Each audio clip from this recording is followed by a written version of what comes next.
السلام عليكم ورحمة الله تعالى وبركاته. مشاهدينا الكرام، أسعد الله أوقاتكم. دعونا نتطرق إلى المهام التقني المتخصص. إذا قبل أن نتطرق مع الوالد رحمه الله، وواحد الخبر ديال الوفاة ديال واحد الأخ ديالنا السي أحمد المهني 63 عام رحمهم الله. اللهم ربي اغفر لهما، اللهم ارحمها به، اللهم اجعل قبره روضا من رياض الجنة، اللهم ربي نعمه في قبره، اللهم نعمه برزاخه، اللهم ادخل جنتك بغير حساب ولا سابق عذاب. اللهم ارحم هذا السيد وثبته عن سؤال الملكين السي أحمد المهني. اللهم يا رب ارزق ذويه الصبر والسلوان، اللهم اجعلهم من الذين مع النبيين والصديقين والشهداء حسن اولئك رفيقا، واخذ دعوانا الحمد لله رب العالمين. اذا على بركه الله نبدا.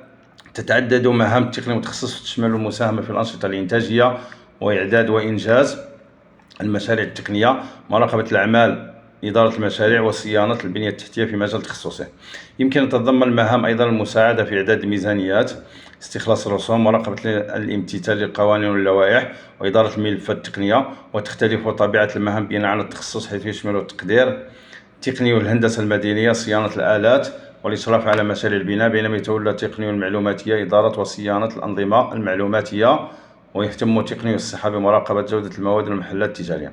إذا المهام العمل التقني المتخصص: المساهمة في الأنشطة الإنتاج والإشراف عليها، المشاركة في سير العمليات الإنتاج وضمان كفاءتها، إعداد وإنجاز المشاريع التقنية، المساهمة في تخطيط وتنفيذ المشاريع المتعلقة بمجال تخصصه، مراقبة استلام الأعمال، التحقق من جودة الأعمال المنفذة والتأكد من مطابقتها للمواصفات، إدارة المشاريع التقنية، تنظيم وإدارة جوانب مختلفة من المشاريع التقنية، تطوير وإعداد الملفات التقنية، إعداد الوثائق والملفات اللازمة للمشاريع والمصادقة عليها. كاين هناك مهام محددة حسب التخصص. تقني في الهندسة المدنية يقوم بصيانة وإصلاح الآلات، ويخطط ويشرف على الأعمال البناء والصيانة للبنية التحتية. تقني في حفظ الصحة يراقب جودة البناء الغذائي والمستهلكات، ويتحقق من الشروط الصحية للمحلات التجارية، ويشرف على المرافق العمومية كالتطهير وجمع النفايات. تقني المعلوماتية يدير ويصون الأنظمة المعلوماتية وبرامج الكمبيوتر للتأكد من عملها بكفاءة. تقني في الشبكات الاتصالات يقوم بتثبيت وبرمجة شبكات الكمبيوتر وإجراء التحديثات والاختبارات وصيانة الأمن البنية التحتية للشبكة. تقني في المالية والمحاسبة يساهم في إعداد الميزانيات ويستخلص من الرسوم والأتاوى للجماعات المحلية. مهام إدارية وتنظيمية: مراقبة الأداء والامتثال للتأكد من الامتثال للوائح، مثل مراقبة المسافات المرخصة بالمجالات العمرانية. التنظيم الإداري: تنظيم وإدارة الملفات والمستندات المتعلقة بالمشاريع والأنشطة المختلفة.